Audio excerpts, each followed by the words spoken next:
Mate, if you could master any skill overnight, see on the back wheel? We've got a MotoGP going on out the front here. Yeah. All right, everybody, welcome back to another episode of In the Sheds. I'm here with Steve. Steve, g'day. Hey, mate. How you going? Good, thank you. How are you? Good. Mate, thanks for having us here in front of one of many cars. There's a question I want to get straight into, but I'll leave that for now about the wheelie.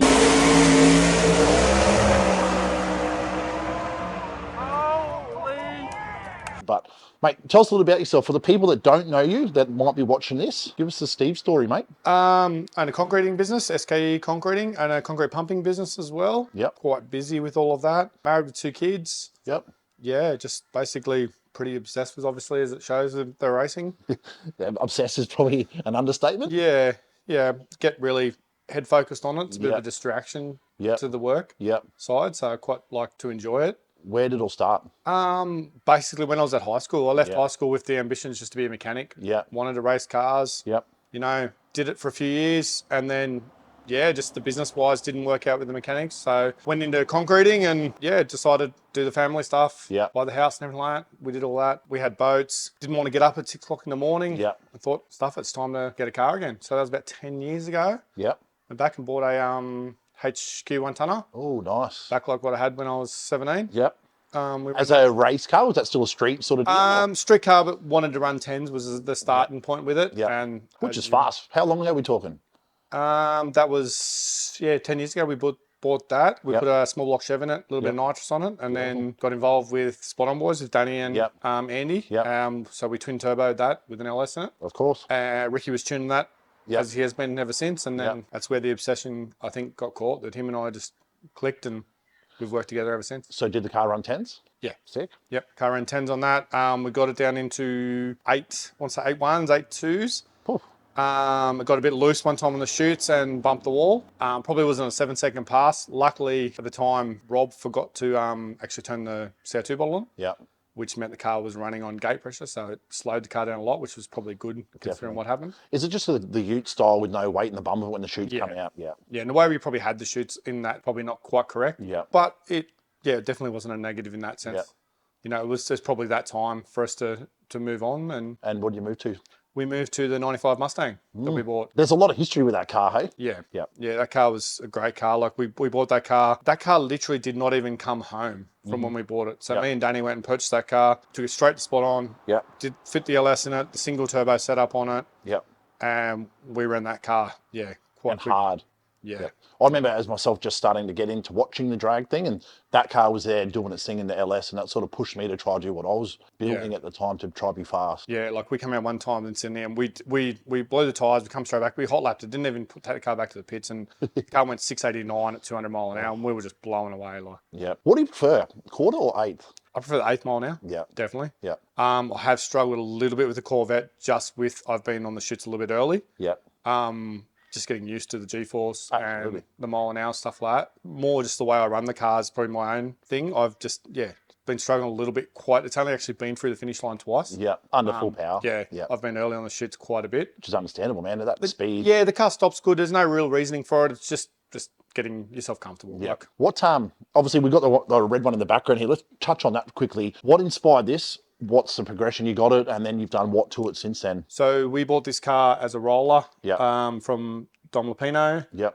Car's got a massive amount of history in the States. Like Jason Enos built this car. They ran this car back in the day with the 10.5 stuff. It was the first ever purpose-built 10.5 / radial car in the world. Yeah, wow. When it come to Australia. We just started looking to upgrade from the Mustang. Like we knew it was time to basically go to a lot more chassis. Because I remember watching on Facebook, you were going on holidays to America shopping. Yeah. And I was like, what's going on here the next minute? There was the missus or something was shopping and you were shopping and this is what you bought? Basically we sort of got to the point of, we got through Brisbane Jam. We ran Brisbane Jamboree last year. And after that, we sort of realized that we won more so that we outworked everyone. We were the last man standing in line, and I sort of just said jokingly to the crew, like, we need more chassis, we need more if we're gonna be like proper competitive with these guys when they're really seriously out there. So it sort of started at that, and then it sort of snowballed. And I actually looked at that C7, or wanted to buy that C7 Corvette back when I bought this. And obviously over in America as well. No, it was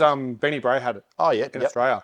And I was under the opinion it got sold. So, and I just, for some reason, randomly one night went, I was going to message him, and I messaged him going, did it get sold? And does the new owner doing anything with it? And he's like, no, it's here. I've been stuffed around with it so much. And I'm like, all right, look, we're potentially interested. Send me your numbers. Send me what the details are. I'll come and look at it. I'll tell you yes or no within an hour, within a day. And literally that's what we did. You come up there, he said, that's the price. Victor was involved as well. He's like, nah, that's the price. I said, yep, fair enough. Cool. The price was fair. And we purchased the car.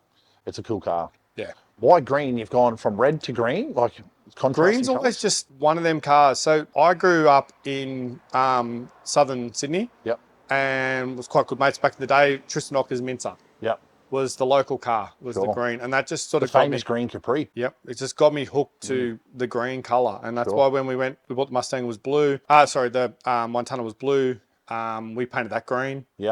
And then, we just went back to the red for the history of the car. Basically, that it was red back in the day. And you've named all the cars? Yeah, we just sort of come up with that. The no excuses thing with the C7 was more about that we just kept saying to ourselves, like, well, we've got no excuses now. We've got what everyone else has got. Yeah, I love that. We were trying to race pro mod with a steel roof and quarters car, which what we know now, probably our biggest mistake, being completely honest, we tried to run the car with a radial setup, with a 2-speed, a 3.7 diff gear, and put a bigger and bigger tyre on it, and we just fought it. But you're having a crack. We had a crack, Like, and we went quick. Like, the car went 6.0. This car went 254 mile an hour.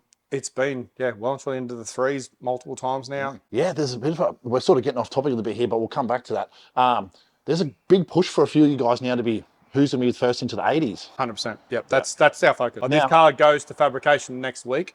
To basically be built in the next 4 weeks as a 110% purpose-built 275 radial car. That's sick. Let's touch on that now, because I believe it's you and Carol, which might be having a little bit of a run definitely. Together. Me and Simon and the blower guys have actually been good to me lately. Rob Harrington funded our little run for Jamboree, so we thought, why not double it up again? Well, we'll load in the photo there. Your turbos are eating up a nice, healthy amount of green. Yeah, good. 100%. But no, Simon's a great guy and he is fierce. He's like me. He's really into the actual grudge side of things. We're more than happy to talk crap to each other all day long. I think it's great for the sport. You look at these guys over in America and like those forever grudge races. Man, they're racing for $200,000. So. 100%. It gets so many more people talking about the sport. And also, I think people need to realise that it's not just the driver that needs to put up the money. If you get your crew and you get some mates involved, you can come up with $10,000 to $20,000, and it doesn't seem like, it seems silly to be betting that sort of money, but when you put it amongst everyone, if everyone's confident in what they're doing, absolutely, why not? How important is it to you to have a good team around and the guys that you've got at the moment? It's everything. Like, these guys just make it work. Like, what can I say? Like, I'm very biased in what I say, but I've probably got the best engine builder in Queensland, if not Australia, with Kevy Morton of KPM. He's a guru, hey? He's just, mate, he will just work anything out, fix anything, find a way. He's conservative, but also aggressive in the same sense, which is the good mix. But then you put into the same fact that Ricky has been with me for near 10 years. Like, without Ricky, there's no race program. 100%. And I've said that from day dot. The day Ricky says to me, we're not going racing, the cars are all for sale. Yeah, wow. We're done. But he's just as mad as you are. He loves it, 100%. Like, he just was similar to me back in the day, and then he sort of pulled out of it. Now he's just moved into the tuning side of things.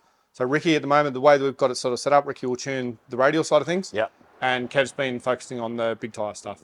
Is that just because one's better, would you say, or they're no? They're just it's just how it's worked out. Like, they're both. We have a lot of banter. We have a lot of fun. Like, that's one thing I've noticed is, especially watching you guys in the past sort of 12 to 24 months, just how, like you said before, there's no excuses. You push and push and push and push and push, and you outworked everyone, in my opinion. 100%. Like, that's our whole thing. Like, there's no give up. Like, there's no. We break something. It's how we're going to find it. We'll be there. Diggles will tell you, Diggles will come around at 2 o'clock in the morning. We know you guys will still be working.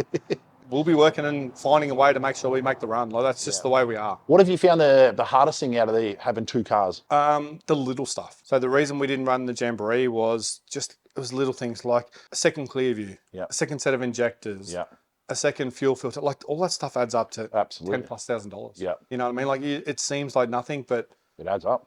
Yeah, that's probably the biggest thing at the moment. Yep. Now we will have a second engine probably by the time we run again early into the next year. Yep. We have now 2 gearboxes for both cars. Can you announce what engine and combo it is? They'll both have a 4.8 Noonan in them now. Yep, beautiful. Twin turbo? Yep. Yep. Both 4.8 Noonan, both 98mm Garrett turbos. Turbos to the front. To drive out of the blower belt guy's life? Why am I? Mate. You heard it here first. It's frustrating, mate. I tell you, I was doing it.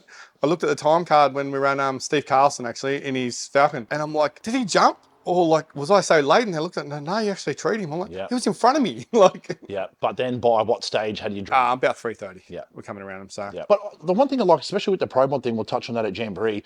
You had what 19 car, 20 car field, and the best thing about it wasn't just like the door slammers. No disrespect to them, but it's all just screw blown. That's it. Whereas this is you got turbos, you got a nitrous guy, you've got blowers. Like Barry Plumpton, man, the coolest dude. Man, that thing is badass. Mate, this is, and the best, one of the best crews I've ever met. Like they are such cool guys. Yeah. Having the Kiwis, and they put in so much effort, come over. Yeah. Like we're at so he's New Zealand based. Yep. Wow, and he come all the way over for that. Yep. They leave the car over here, at Tanamera actually. Yep.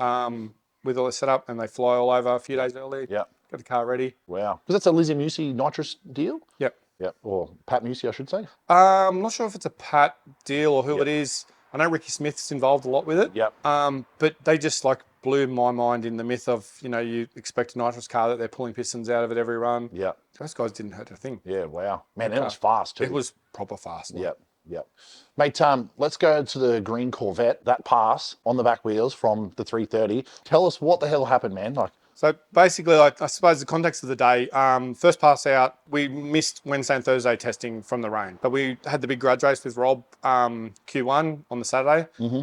By Friday, I was starting to get a bit stressed. Yeah. Like, we've got a brand new combo. We know nothing about how this is going to work. We run our Holly ECU setup. We don't get information from anyone. Yeah. So we have no base tunes. We have no info whatsoever. Yeah. But we went out there, went 600, offered early, straight through. So then I said to Kev, all right, let's sacrifice Q2. Yeah.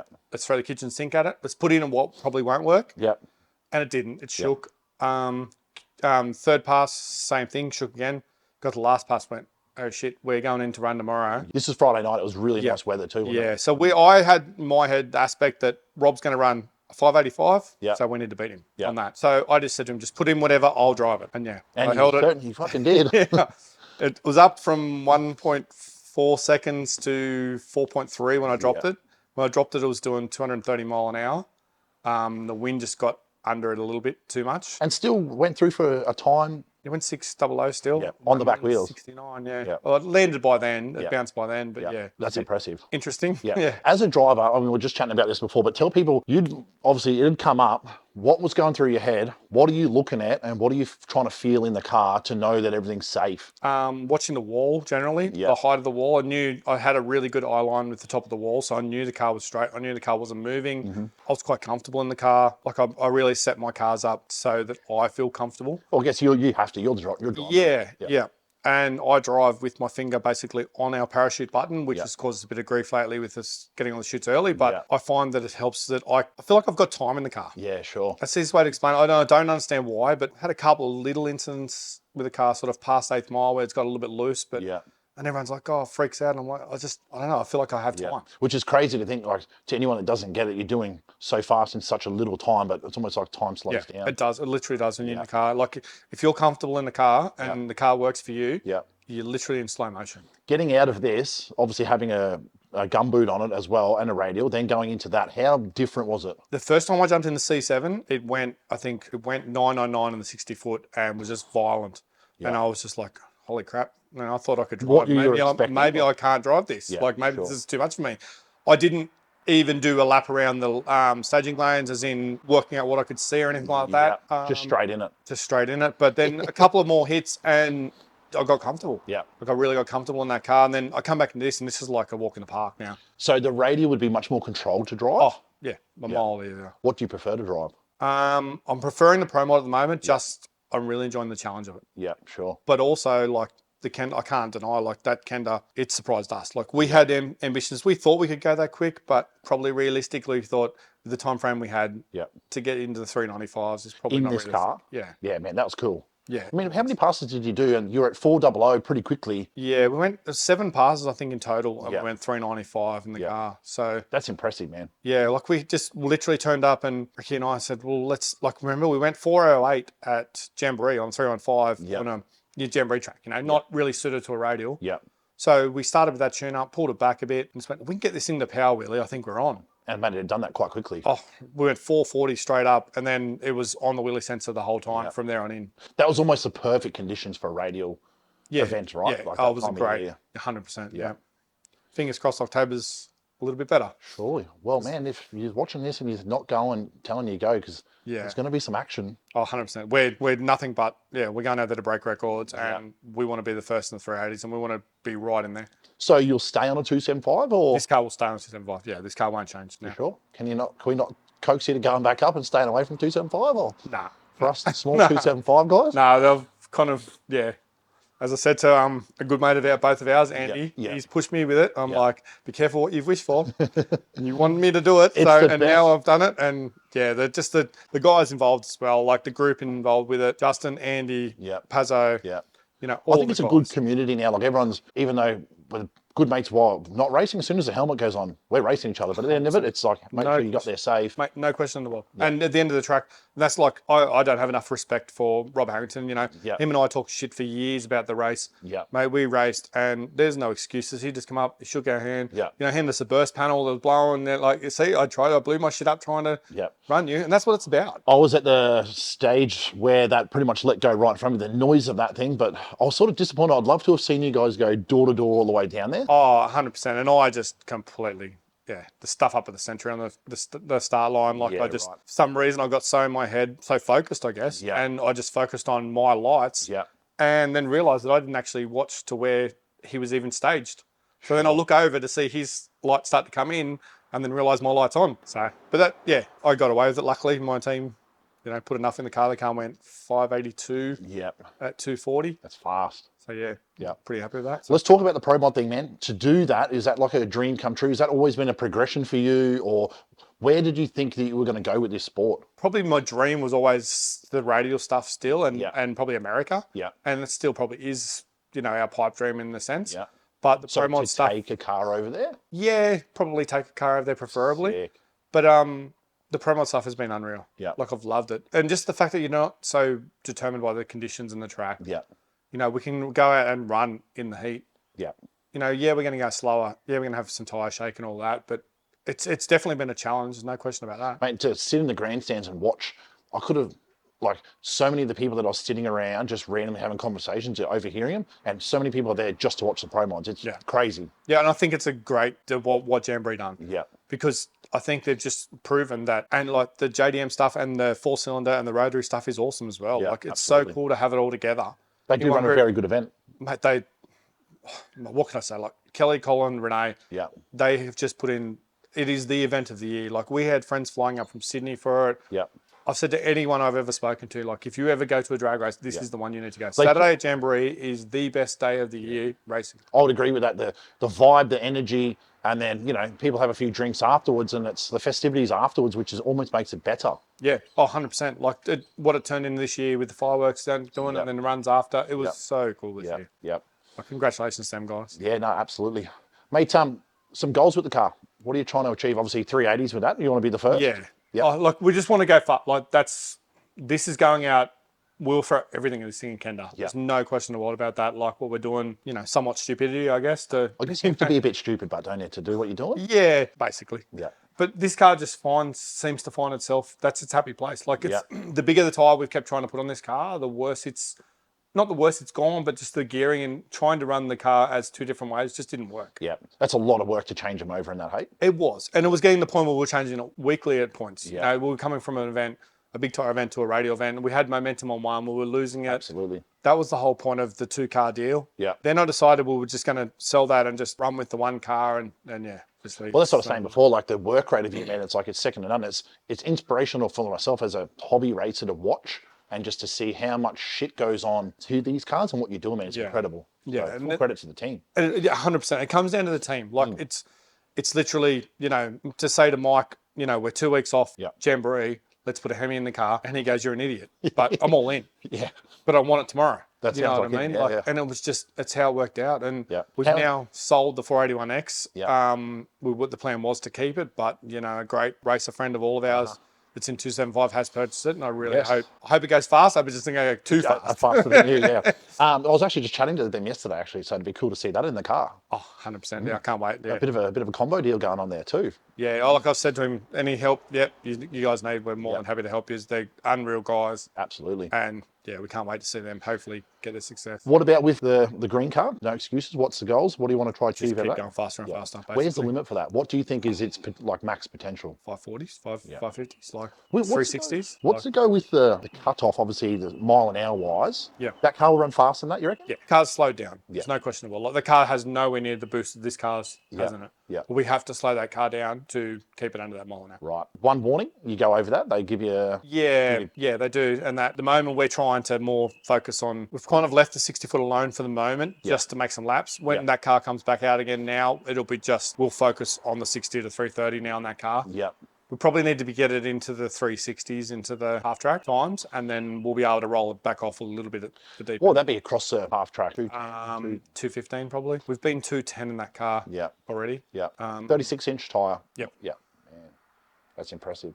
Yeah. And race, any more big races this year in it? Probably not, I don't think so. Adelaide's just too much for the end of this year with business-wise and work stuff. But we've been talking about it actually in the last week. Adelaide Jamboree next year is definitely 100% going to be locked into the calendar. Yeah. Because with the Andrew deal, we can run whatever speed we want. Oh, wow. So that'll be Interesting. What do you think that'll go to? Oh, it can't go 270s, no question in the world. Yeah, wow. I think we can go 550s. Yeah. How much boost are we seeing? We're only at just on touching 50 pound at the moment in that. So we've got 80 pound if we need to. What does that feel like? Like that amount of boost? The lockup also probably is the big thing. Yeah. When the lockup comes on. Describe that to people, man. Like I haven't personally felt the lockup, but for anyone else that doesn't know what it is. It's like a gear change, I suppose. It's like it just locks in and then it just the car just drives out. Yeah. So we probably barely have it on in the radial car as much, just because of the RPM. Like you've got to have the lockup above a certain RPM with it. So you've got to be quite careful with it because a lockup can definitely, grenade an engine quite quick. Yeah. And my guys are smart and conservative in the same sense, but also they're willing to get after it. Of course. Mate, let's do a little bit of a word association here. We'll change directions a little bit here. Basically, pretty straightforward. It's self-explanatory. I'm just going to call out a name or a word, and I want the first thing to pop into your head. Yep. Okay? Concrete. Work. Horsepower. Need more. First. You're last if you're not. Nice. Green. I like it. Unicorn. Starting to become something that's going to be around for a long time, I think. Okay. Corvette. Love it. Fast. Need to go faster. There's a theme here. Yeah. Drag racing. Love it. Speed. Yeah, I'm not a big, speed's probably not one that really bothers me. Like, that's a weird one because I'm more about the ET than the speed. Sure. Team. I've got the best. That's all I can say. I like it. That's it. Well, let's shift directions again here, mate. If you had one person over for dinner that you could invite and cook dinner for, who would it be? Let's talk to someone like Steve Petty. Okay. Imagine the knowledge and then, like, all my guys are self-taught. Yep. And I think from what I understand of him, he's like the same sort of thing. Like, I'd love to see, what drives someone like that. And just to have the perfect combination in his head already, people go to him and he just goes, yep, this. Yeah, 100% like them guys have made laps and everything like that. But also, I kind of enjoy the fact of us going there with nothing. Yeah. I kind of like the fact that we don't have the tunes, like we're not using it from another car. Like everything we use is from us. How important is that though? Like obviously for America, they're the pinnacle. They're the best at drag racing at the moment. For guys like us to try and get to that level, do we have to go there or do we just chip away? No, I don't think we have to go. I think we're at the point now that we know enough. Yeah. And we've got enough smart people over here. Yeah. I think it just speeds the process up. Absolutely. Like I've no doubt that Paul Mahayat would have got Ricker's car and did get it that fast. Yeah. It just speeds the process up. Sure. It just saves you from doing 6 test sessions to maybe 2. Yeah. Well, especially when they were over there in the black car. 100%. Right? You know what I mean? Like that's really the only difference I think nowadays. I think we have the people in Australia. Yeah. I think my guys are more than capable of getting the cars to run that sort of speeds. Yeah. It's just we need the time. Do you think we have enough racing here to get on top of our programs that fast? No. No. And I think we're just struggling at the moment with testing as well. Yeah. With getting tracks and whatever's happening. It's not my place to speak, but of course. It just seems hard. I don't understand. It just seems hard for us all to be able to get tracks and test. We've got tracks in Queensland. We've got a track in Queensland. We've got a track in Sydney. They're both capable of doing it.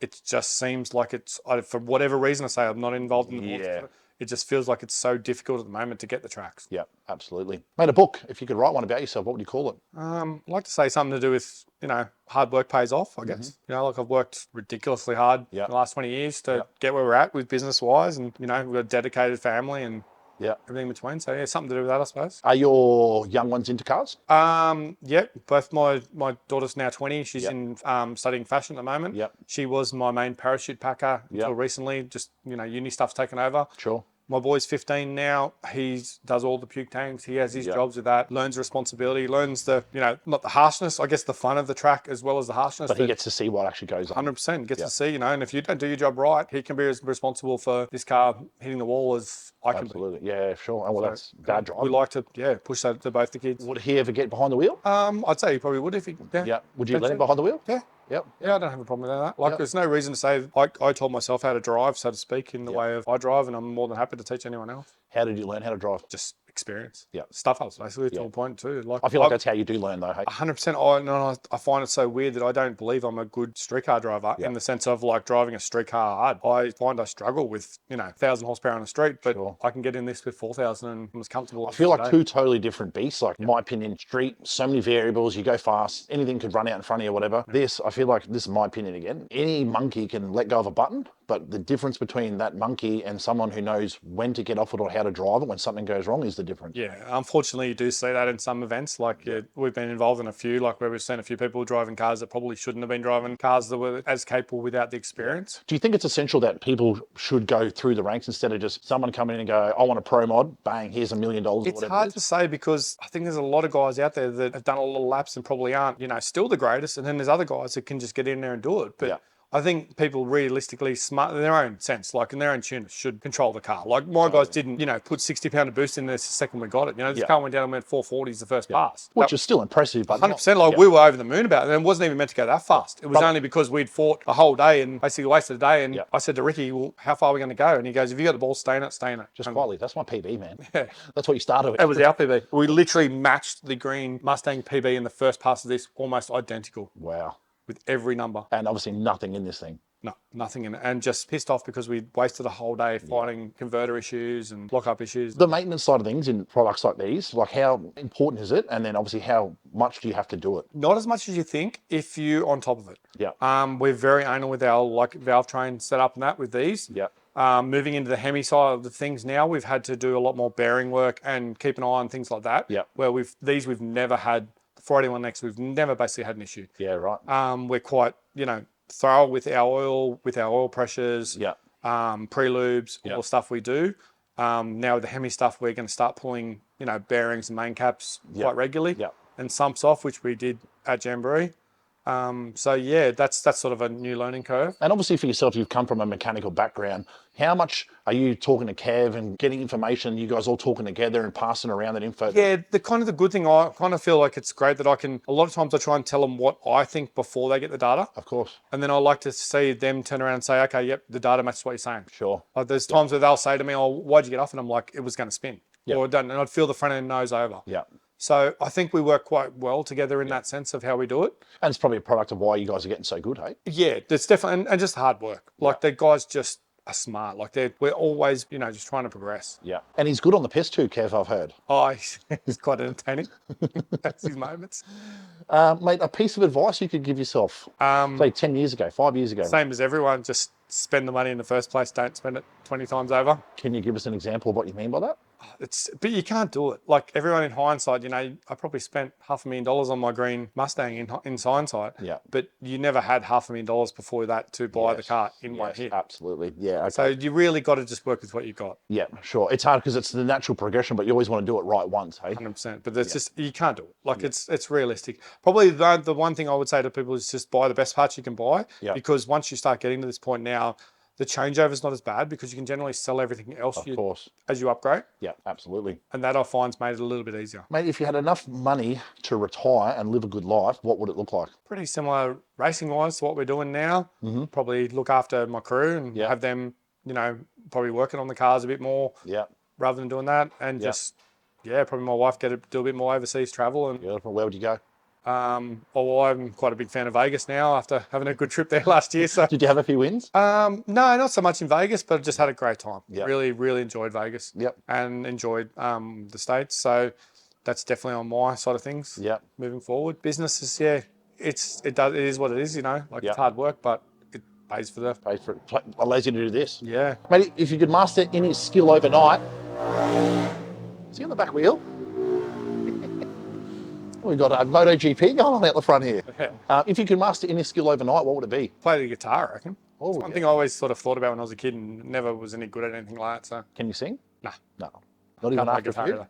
Nah, I'm hopeless. Mate, the most challenging decision you've ever made in life currently? Probably just business wise, just with moving the way we've gone with business, like it's probably just then like starting another business now. Yep. The pumping business and stuff like that. Like it's not, I wouldn't say it's risky, but it's just definitely a lot more work. And I guess you have to take that. The bigger the risk, the bigger the reward, though, right? 100%. Like, and just more control. Yep. Like I'm sort of a big thing of like to have control of everything we do. Yeah. I don't want to have excuses. You know what I mean? I want to know that I've given everyone that needed everything around us what they need to succeed. Yep. Mate, if you could give yourself a compliment, what would it be?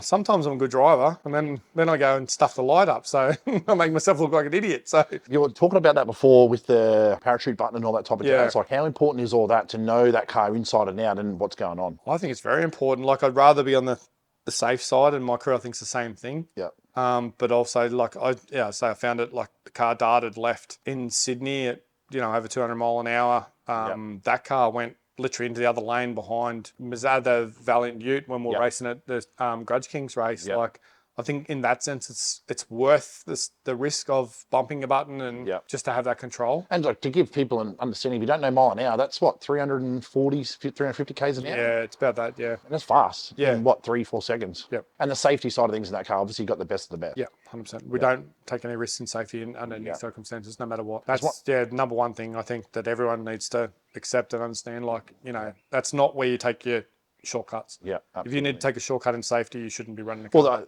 I've always been taught this myself, is they build car, the number one factor is safety, and then obviously everything else goes around that. Yeah. Like we added stuff to the C7, some titanium around the back of the seats and things like that. Stuff that just think, on the very, like trying to think of the 1%ers, a tyre blowout or something like that coming through and hitting me and things like that. Like the boys are really onto that sort of stuff. How do you know when to change a set of those tyres? Like they got wear indicators or anything? Yeah, they have wear indicators. Basically just visual is what we've run. We do have a durometer now that we will run on those tyres from now on. We test the tyre from the start. That was Burnsy actually was a good one with that. He taught us that. But we did change them right before Jamboree, like at Jamboree actually. We weren't planning to. But just had a few marks on them, and there's one spot where they scuffed the carbon tunnel. So we decided, with the fact of we missed so much testing. Go in there with a brand new set on. Yeah, and then with the big tyre stuff, it's not ideal to run in with a brand new set.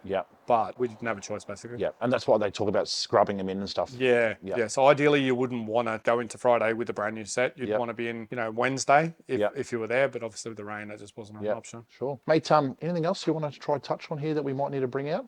No, probably just more thank you to my guys, like to my crew. Like Absolutely. These guys, Ricky Fenwick especially, and he's been with me for 8 to 10 years now. He pushes everything. Like everyone knows that Ricky's late. Ricky's always late. He's never there. But when he's there, mate, the guy gives 100%. That's one thing. The Jambo video should be coming out soon, but I've spent a bit of time down in your pits, and when that car comes in, everyone's got their job and everyone's, man, it's like a well-oiled machine. And again, it's a credit to what you guys are doing. Yeah, it has got to that point. And the thing is though, every person there is because they want to be. Mike, with this fabrication, what he's done over the last few years, me and him talk daily. Even when he's doesn't have a car there, we're non-stop, together. He's a wizard. He built a side pipe for me from old VE back in the shed days. Good man, old Mike. Mike is just, mate. And he's just loved it. And then as I said to him, we were halfway through the Corvette. We built that Corvette in 4 months, which is unheard of in one shed. And I said to him, mate, if it's too much to say so, he's like, when am I ever going to get a chance to do it again? Absolutely. So he just takes it as a challenge. And I said to him about this, we're going to put the Hemi in this. Yep, no worries. Get it to me. We'll get it done. Incredible. Let's give him a big shout out. Yep. Mike Fazworks, Mike Owen, Yep. Joel from Full Noise Fabrication as well. Yep. Kevin Pete from KPM, obviously Ricky Fenwick. All these guys. Ryan Bushell from Bushell's Composites as well. He's been a great addition to us. What have they done? With all our carbon fibre stuff. Yep. He's helped with all our extra stuff. Beautiful. The carbon fiber clip is actually going to him next week to be Is infilled that in just all the all top. just one piece? Goes all straight on, straight off? Yeah. Yep. That's a one-piece setup. With that, Benny Bray and Jackson Bray as well, been awesome guys to deal with. Helped us out with a lot of titanium stuff like that. Driven Energy Drinks have been awesome with us. Probably the main people, I guess, that probably need the biggest shout out is Craig Harding and Craig 𝐿𝐒𝐿 from RCE. These guys have just, we've teamed up with them guys. We've never gone to them asking for anything, asking for handouts. Mate, these guys, without them, these cars would not be here. Yeah, wow. Oh, massive credit. Craig Harding has just been such a good supporter of us. Over the years, both me and Ricky, and just backs us 100% with everything. Where can we see you out again next? Kenda. Hopefully, fingers crossed, we might get a little bit of testing in this beforehand. Surely. With the new combination, but otherwise, we'll be coming out Kenda. So just to recap, you're 4 weeks away, give or take. Actually, no, it is 4 weeks away for a test, and you've got no engine at the moment. We have no engine. The turbos aren't mounted. There is no fabrication done whatsoever on either one of any part of that. So basically, from the firewall forward is a blank canvas. Mike's he's got his hands full. If he can build a whole car, he can surely do it. I mean, it's like they've got too much time now. I'm trying to get them to, we've only got 5 weeks. Oh yeah, we've got heaps of time. Don't worry about it. I feel like that's a common theme with a lot of people. Hey, it's like, oh yeah, everything's good. I think it's just how everyone is. Everyone's just so busy that it's hard to, until you get that deadline to make it. But like, we'll be there. There's no question. That's the cool stories is when I've been able to do this with so many people is to understand. It's one thing to go to the track and just sit on the grandstands and watch and have no insight. But then when you hear what goes on for people to get these types of cars here, man, it's night and day. Basically 8 days from putting the Hemi from nothing into that C7 to running. And we could have probably been ready in 5. The plan was to be ready for the Friday before that. There was going to be a test day, which got cancelled. We probably could have been ready if we needed to be. That's incredible. So, it is. Again, credit to the team. Mate, they just put in the work. Like, you can't, you can pay people to do it in hindsight, but people have got to want to do it. Of course. You know what I mean? And got to want to commit and want to be there. And I feel like there's no amount of money sometimes. Money's won't motivate people. It's not what it's about. Like, these guys aren't about money. They're not here. Trust me, they could have customers pay them more. Mate, they're here. They're just, commitment is just blows your mind. Like, well, they're invested in it just as much as you, I guess. 100%. And that's probably the best part. We're all invested. Like, Josh from Visual Apparel as well is another great one, supports us. Does all our designs, everything for free every time. Just wants to be a part of it. Like, him and I will get on the phone, we'll talk for hours. Yeah, perfect. About everything. Have you got any of those, the new shirts, the C7 shirts? We've got a few coming, and then we'll have an order coming on quite soon. Josh just rushed a few through for the crew for that. Will you have some ready for Kenda, you reckon? We'll try and have some ready, and we'll still have some of the old Unicorn from Hell ones for this car as well. So if you see the car down at Kenda and you're watching this, make sure you get down and buy a couple. Buy more. We'll definitely message us, and we can definitely ship them out to anyone that wants them. We haven't gone quite, we just haven't had the time. Like, we don't actually have someone to do our apparel type thing. So everyone has a job at the track. So it's been a little bit difficult, but we definitely do have stuff if anyone's interested. Yeah, perfect. Where can they find you? How do they get in contact? Just message me on Messenger, I guess, on Facebook or Instagram. Yep, perfect. Mate, it's been an absolute pleasure having you on. Mate, thank you so much. I look forward to seeing you at the track and winning another 10 or potentially 20,000 off these blower guys. I'd like to think so. Another free weekend would be awesome for us. So that's our plan. I mean, it's nice to go back to everyone, but obviously to take a car like this to the track, it's a lot more than that. The money. You're not there for the money. You don't do it for the money. No, there's no question. It's about fun. Yeah, of course. And it's more about just making it interesting and putting something on it. A bit of it. You know what I mean? 100%. Like, it's, we're 5 weeks out now, and Simon and I last night, there'll be 10 messages between us last night. That's the best. Winding it up already. So I love it because you get to watch the stories on Facebook. I feel like that's where the roll racing in Sydney is so good because there's so much banter. Australia, the drag racing, we don't really have that, but now that it's getting more hype, I feel like it's bringing more interest to the sport. The problem is everyone gets in their feelings too much. Yeah, absolutely. Australians, like, we're too, I guess I want to say almost we're too aggressive in that sense. Yeah. But like with us, with Rob, with us, with Simon, like, you can say anything you want about me, my cars or anything. Yeah. You keep the families out of it. Absolutely. And mate, let's just talk all the shit you want. Yeah. You know? Nah, cool. Awesome. Thank you very much, mate. Appreciate it. Anytime, mate. Thank you. Guys, don't forget, like and subscribe. Check out the channel, and we'll get to bring you some more episodes soon.